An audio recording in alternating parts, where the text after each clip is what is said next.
आज हम fit tuber के उस वीडियो को देख रहे हैं जिसमें विटामिन डी और B12 को नेचुरल तरीकों से पूरा करने के उपाय बताए गए हैं। हाँ, वो वीडियो काफी पॉपुलर है। हाँ, तो चलिए सीधे इसके विश्लेषण पर आते हैं, देखते हैं कि ये जानकारी कितनी सटीक है, कितनी उपयोगी। तो पहली बात जो सीधे तौर पर सामने आती है वो है कि वीडियो में दी गई कुछ सलाह मतलब शायद हर किसी पर लागू नहीं होती, खासकर भारतीय दर्शकों पर, और ये व्यक्तिगत अनुभव या फिर बाहरी संदर्भों पर ज्यादा आधारित लगती हैं। बिल्कुल, इसमें एक बहुत बड़ा मुद्दा है सामान्यीकरण का, मतलब जनरलाइजेशन। हाँ, जैसे विटामिन डी के लिए वीडियो में स्पेन की एक स्टडी का जिक्र है। अच्छा। अब सवाल ये उठता है कि क्या स्पेन में की गई स्टडी वहाँ के धूप के पैटर्न्स, लोगों की स्किन टाइप्स, उनकी लाइफस्टाइल के बेसिस पर भारत जैसे देश के लिए उतनी ही एक्यूरेट हो सकती है?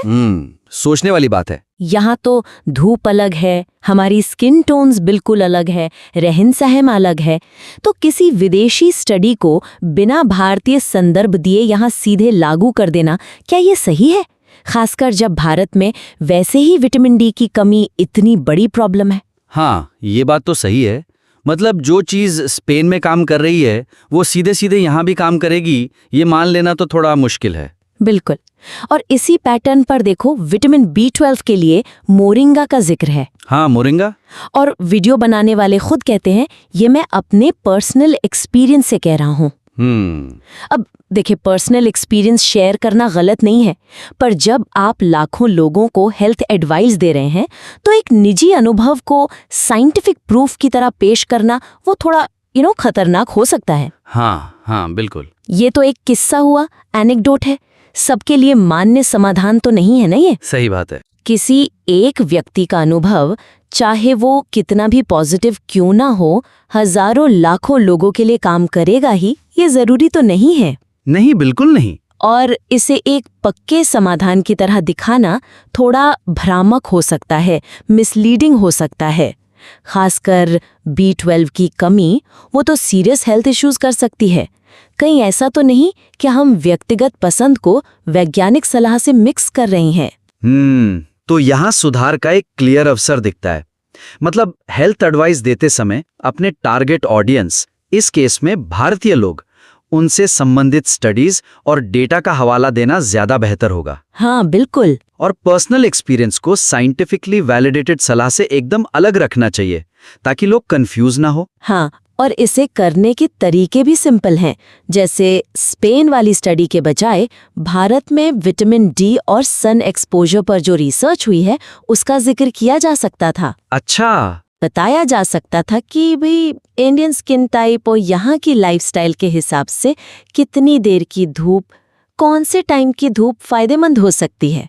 ठीक है। और मोरिंगा वाले अनुभव को ऐसे बता सकते थे, देखो ये मेरा पर्सनल एक्सपीरियंस है, मुझे फायदा लगा, लेकिन ये जरूरी नहीं कि ये सबके लिए काम करे। विटामिन B12 की कमी एक मेडिकल कंडीशन है, इसके लिए साइंटिफिक प्रूफ या डॉक्टर की सलाह लेना ही बेस्ट है।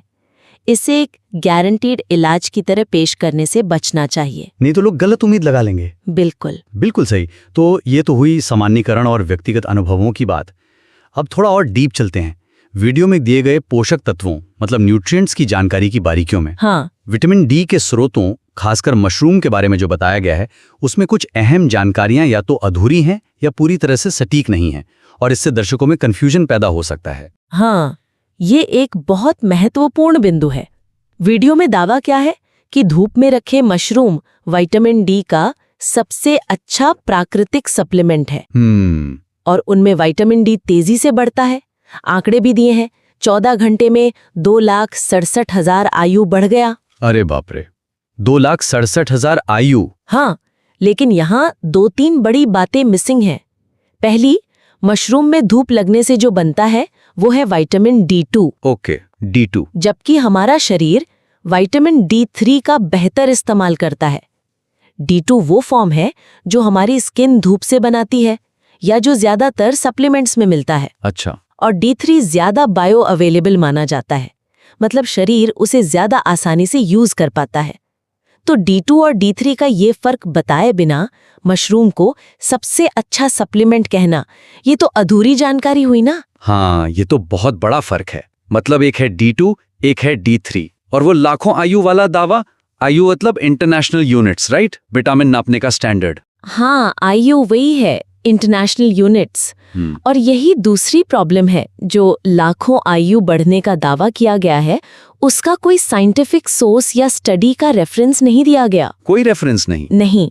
कुछ रिसर्च दिखाती हैं कि हाँ, यूवी लाइट से मशरूम में D2 बढ़ता है, लेकिन लाखों आयु, वो भी सिर्फ 14 घंटे में।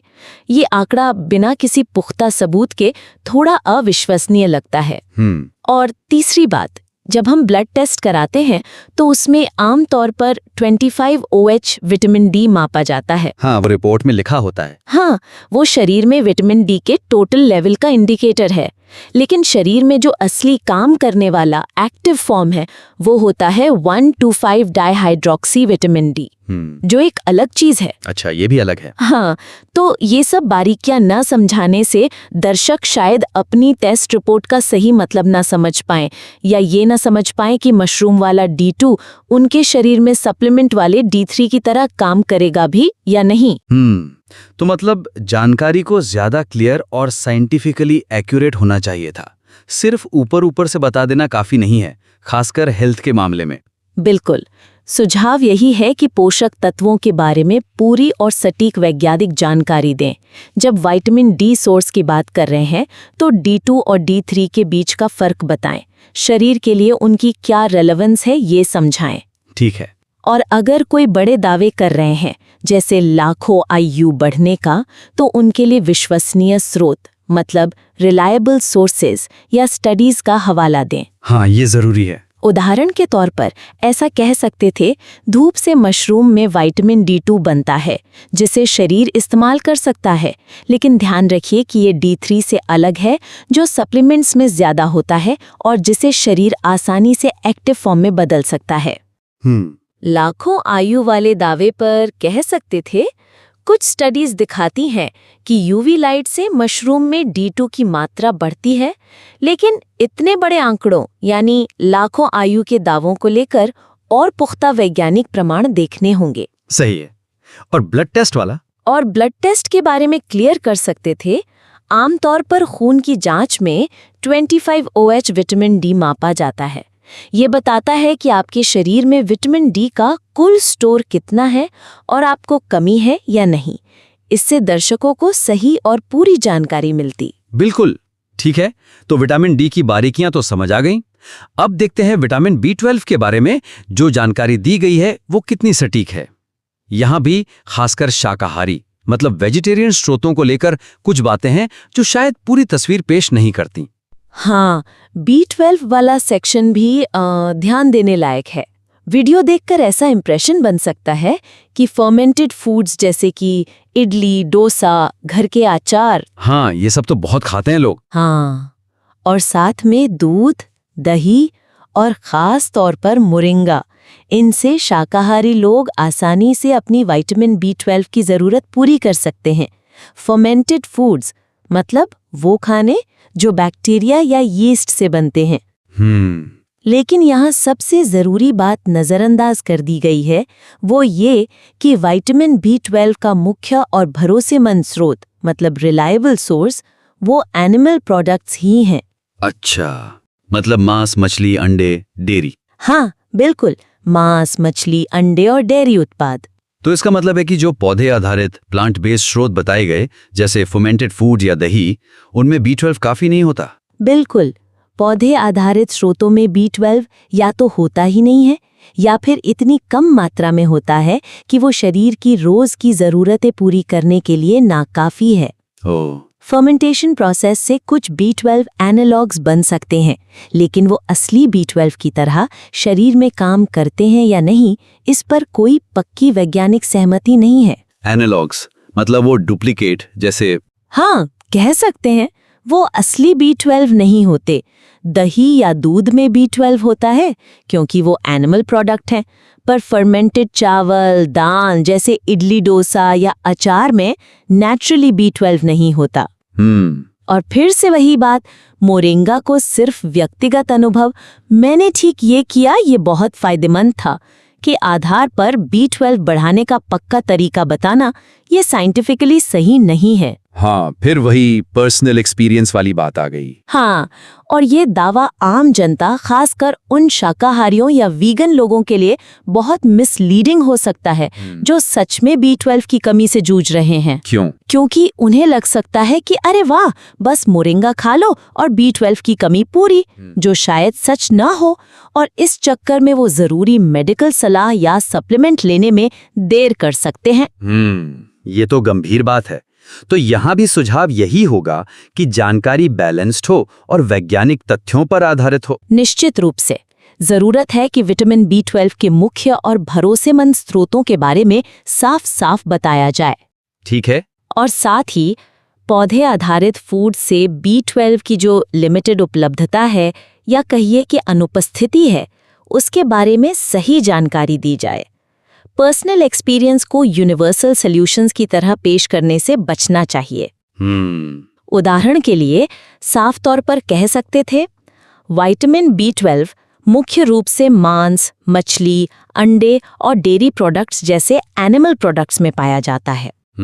पौधे आधारित स्रोतों जैसे अनाज, दाल, सब्जियों या फर्मेंटेड फूड्स में नेचुरली B12 या तो नहीं होता या बहुत ही कम होता है, जो आमतौर पर शरीर की ज़रूरतें पूरी करने के लिए काफ़ी नहीं होता। क्लियर कट बताना चाहिए। हाँ, और मोरिंगा के बारे में कह सकते थे, मैंने पर्सनली मोरिंगा इस्तेमाल किया और मुझे फ़ायदा महसूस हुआ, लेकिन ये मेरा निजी अनुभव है। साइंटिफिकली पौधे B12 का भरोसेमंद सोर्स नहीं माने जाते। अगर आपको B12 की कमी है तो डॉक्टर की सलाह से सही सोर्स या सप्लीमेंट लेना जरूरी है। और कोई तरीका है शाकाहारियों के लिए? हाँ, बिल्कुल। फोर्टिफाइड फूड्स का जिक्र एक विकल्प के तौर पर किया जा सकता था।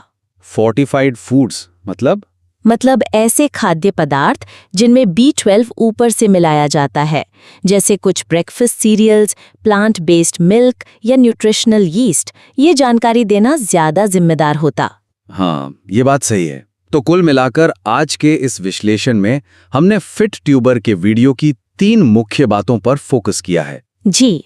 पहला, हेल्थ एडवाइस में सामान्यीकरण और पर्सनल एक्सपीरियंस पर बहुत ज्यादा निर्भरता, खासकर जब विदेशी संदर्भों को बिना भारतीय कॉन्टेक्स्ट के पेश किया जाए। दूसरा, विटामिन डी के स्रोतों जैसे मशरूम और उसके फॉर्म्स मतलब D2 बनाम D3 के बारे में अधूरी या अस्पष्ट जानकारी और अविश्वसनीय दावों का बिना सोर्स के जिक्र। सही। और तीसरा, विटामिन B12 के स्रोतों पर भ्रामक जानकारी, खास तौर पर शाकाहारी स्रोतों जैसे फर्मेंटेड फूड्स, मोरिंगा की इफेक्टिवनेस को बढ़ा चढ़ाकर बताना और एनिमल प्रोडक्ट्स की मुख्य भूमिका को कम आंकना। बिल्कुल। तो इन इश्यूज को ठीक करने के लिए मुख्य सुझाव क्या हैं?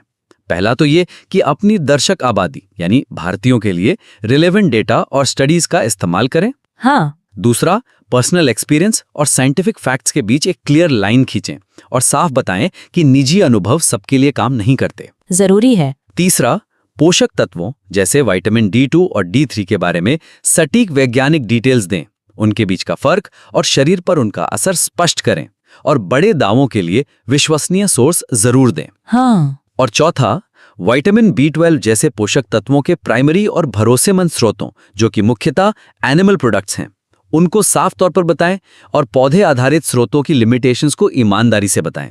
साथ ही फोर्टिफाइड फूड्स जैसे विकल्पों की जानकारी भी दें।